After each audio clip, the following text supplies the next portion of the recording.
Look upon this sunlit ocean. It is the cradle of life as we know it today. But to find the true origin of our existence, we must abandon the light entirely. We travel back 4 billion years. The young Earth is a hostile, irradiated hellscape. Relentless cosmic bombardment boils the surface oceans. Nothing can survive under this deadly, violent sky. To escape this fiery apocalypse, we must sink into the crushing, pressurized, toxic abyss. Down here, the sun's warmth is a myth. The weight of the ocean is absolute. Yet, in this freezing dark, Earth bleeds its internal fire into the icy waters. The planet's crust fractures. Tectonic forces tear the seabed apart, opening pathways to the mantle. Icy seawater rushes into these abyssal wounds, superheating instantly against the planet's molten heart. The extreme heat and pressure strip the water down, forging a potent, mineral-rich chemical soup. This toxic cocktail blasts back, up into the freezing ocean, carrying the building blocks of life. Instantly cooling, the dissolved metals solidify, building towering, jagged cathedrals of rock in the darkness. Behold the hydrothermal vent, a geyser of iron and sulfur spewing at 400 degrees. Nearby, alkaline vents form towering spires of white carbonate. Quiet, steady, and chemically complex, these structures are not solid. They are riddled with millions of tiny, interconnected microscopic chambers. Inside these rocky cells, alkaline fluids from the Earth meet the acidic water of the ocean. This creates a natural electrical charge across the mineral walls, a geological battery, fully charged. Driven by this planetary voltage, simple molecules are forced to bond, creating complex organic compounds. Trapped within the pores, this chemical broth thickens. The ocean floor has become an incubator.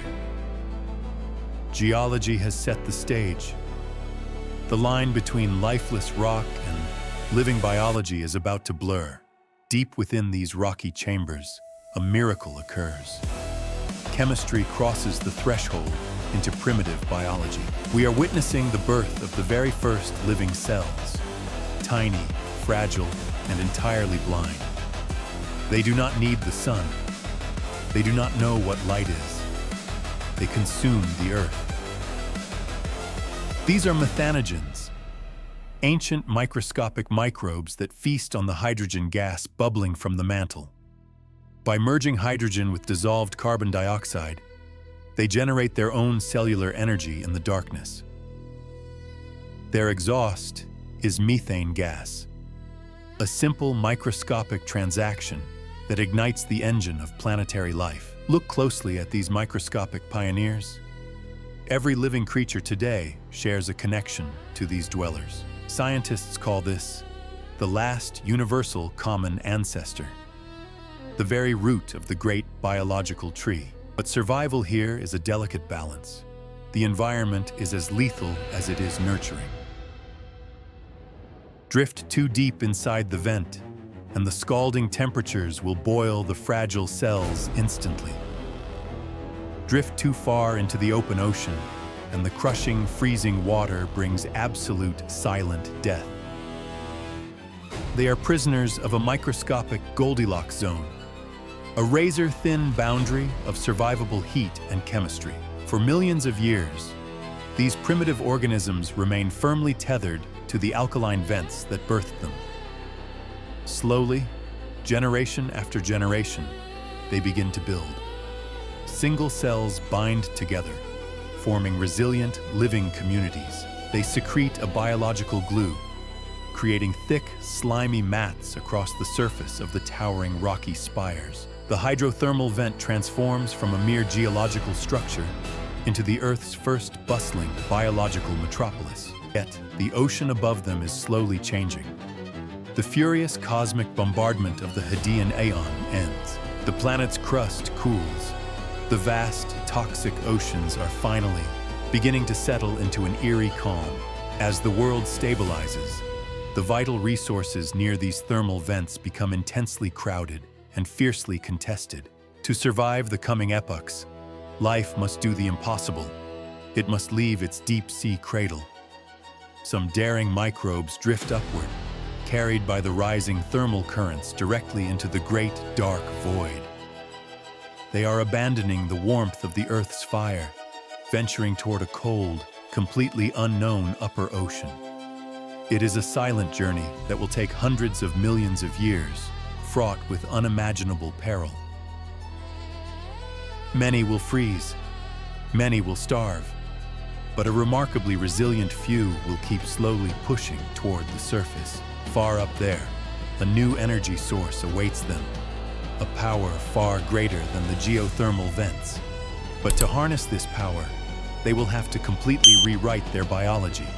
They must conquer the sun.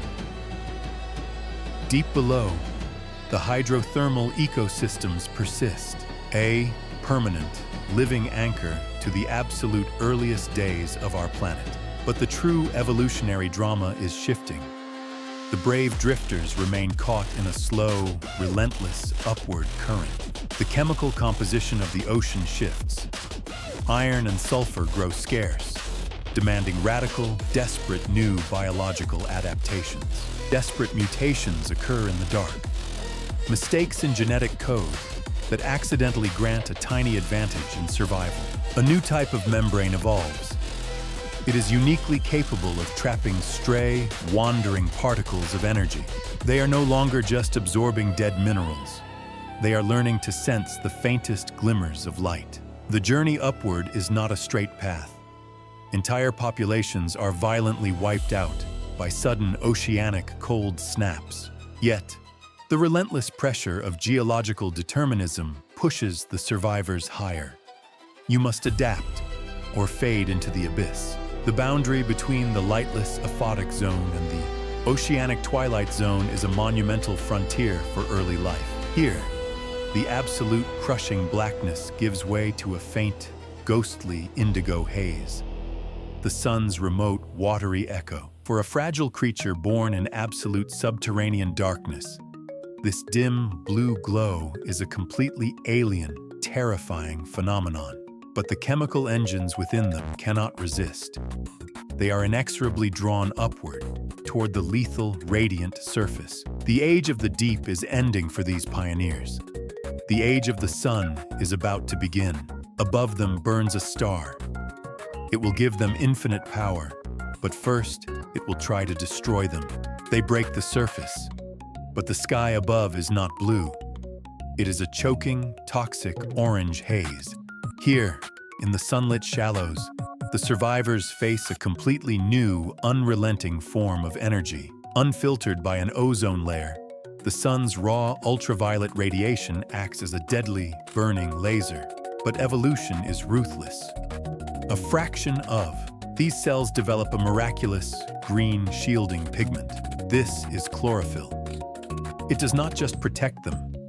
It harnesses the sun's violent radiation. By combining sunlight, water, and carbon dioxide, they manufacture their own infinite food supply.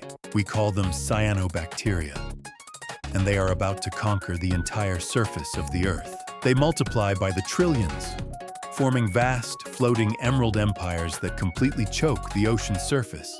But this miraculous new engine has a fatal flaw. It produces a highly volatile waste product.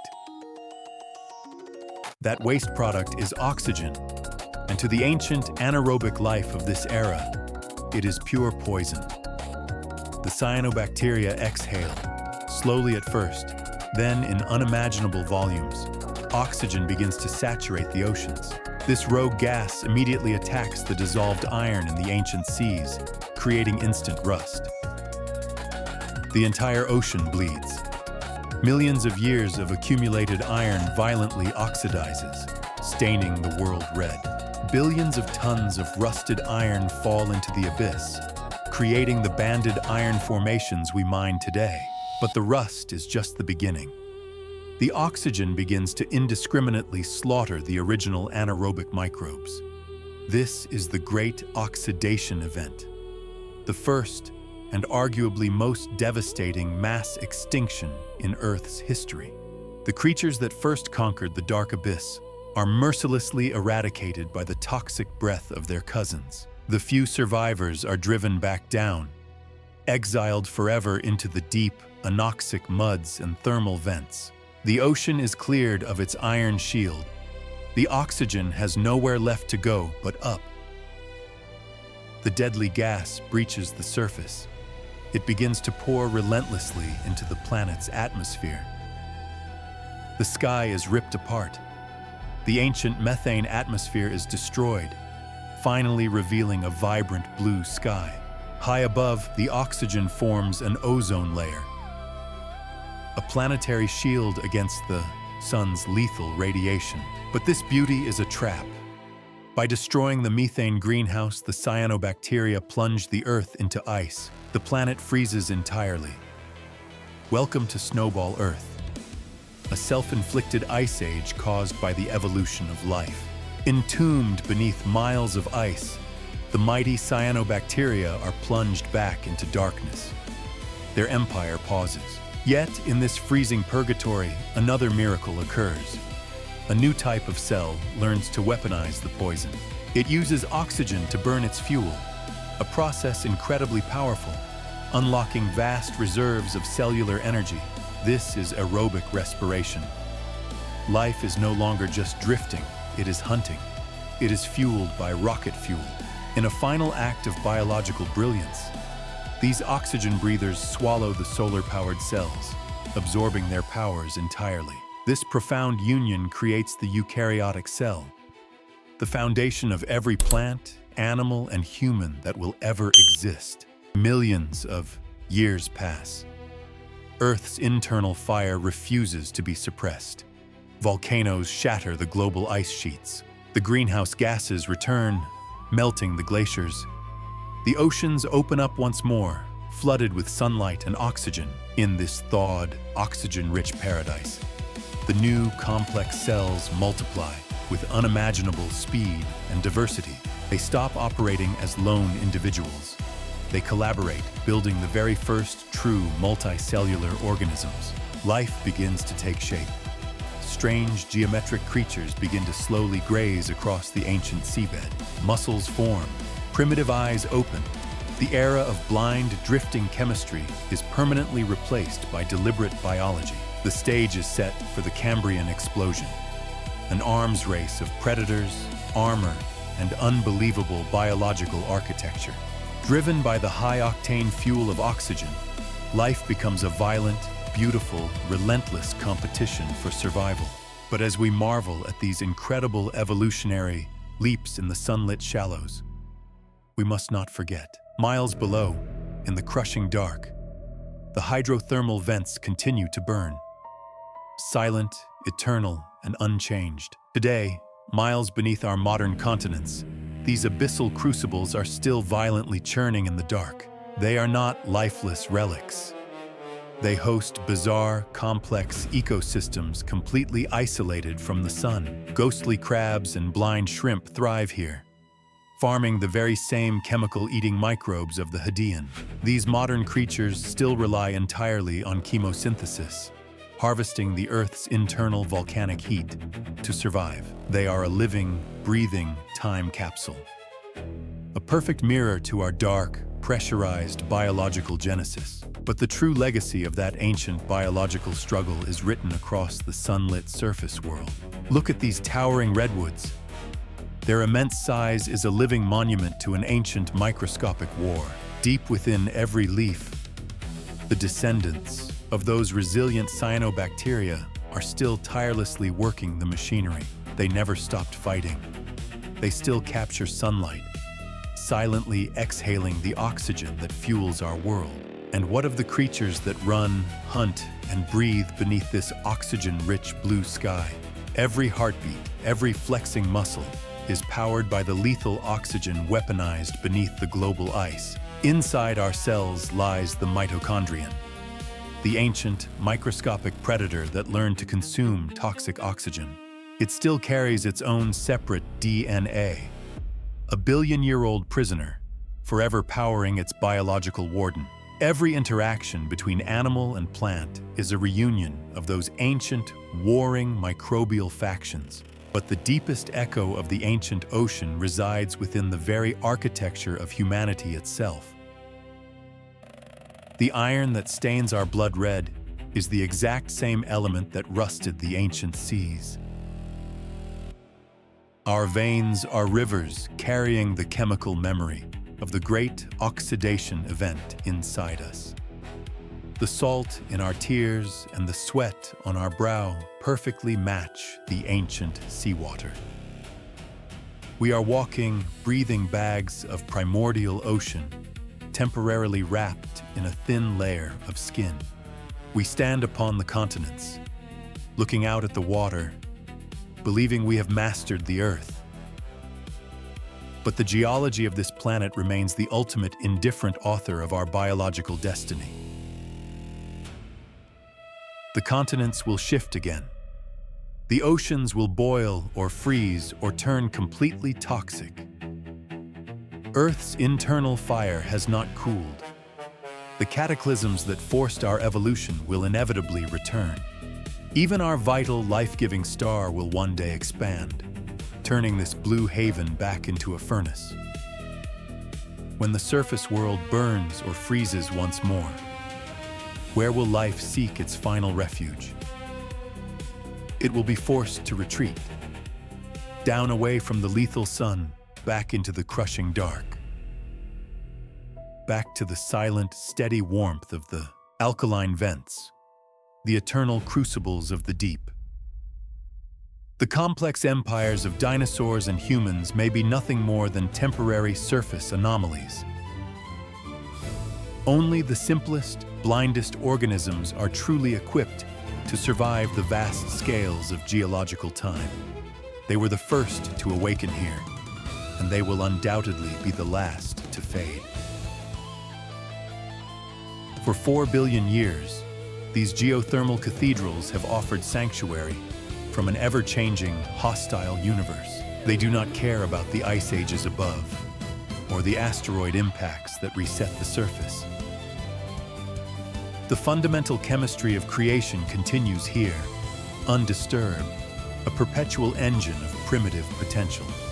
The ancestors of all life still reside here, completely unaware of the world they spawned above.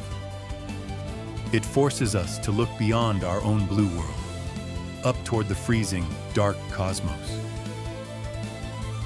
Look to the moons of Jupiter and Saturn, worlds completely encased in miles of solid ice. Beneath those, frozen crusts lie vast, liquid oceans, kept warm by the gravitational friction of giant planets. If hydrothermal vents exist in these alien oceans, then the exact same chemical battery is fully charged. The spark in the dark may not be unique to Earth. It may be a universal inevitability. Wherever rock meets water and internal heat, the strict laws of chemistry will demand biological awakening. We are the rare, fortunate children of the light, building our fleeting, fragile empires on the crust. We worship the sun, believing it to be the absolute, undisputed architect of our existence. But as we look down into the crushing, terrifying darkness from which we all emerged, we must finally acknowledge the true hidden parent of our planetary saga. If the sun were permanently extinguished tomorrow, how long would life truly survive in the dark?